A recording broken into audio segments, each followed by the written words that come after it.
Donald Trump यांनी अमेरिकेच्या राष्ट्राध्यक्षपदाची शपथ घेतल्यानंतर निर्णयांचा धडाकाच लावला. पण त्यामुळे जगभरामध्ये अनेकांना धडकी भरली आहे.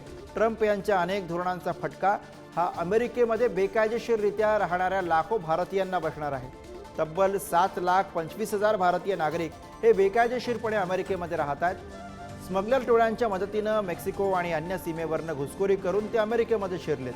पण आता त्यांना मायदेशी म्हणजेच भारतामध्ये परत पाठवण्याची कारवाई ट्रम्प सरकार करू शकतंय अशी भीती व्यक्त केली जाते.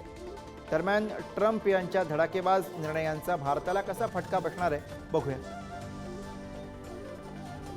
अमेरिकेमध्ये बेकायदेशीरपणे राहणाऱ्यांना पुन्हा मायदेशी पाठवलं जाणार आहे. बेकायदेशीरपणे अमेरिकेमध्ये राहणाऱ्यांमध्ये 7,25,000 भारतीयांचा समावेश आहे. H-1B व्हिसावरती जवळपास 85,000 लोक अमेरिकेमध्ये राहतात. त्यापैकी 70% हे भारतीय आहेत.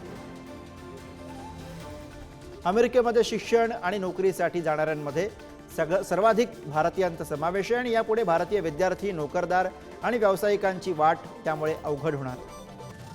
अमेरिकेत स्थायिक होणं आणि नागरिकत्व मिळवणं हे अर्थातच त्यांना अवघड जाईल. अमेरिकेमध्ये जन्मलेल्या बाळांना यापुढे थेट नागरिकत्व मिळणार नाही.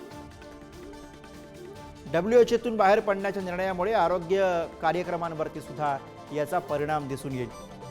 पॅरिस करार मोडल्यानं पर्यावरणाची सुद्धा हानी होणार आहे. ब्रिक्स देशांबाबत घेतलेल्या आक्रमक भूमिकेचा अर्थातच भारताला सुद्धा फटका बसेल. ब्रिक्स देशांवरती 100% कर लावल्यास अमेरिकेमध्ये भारतीय उत्पादनं महाग होतील.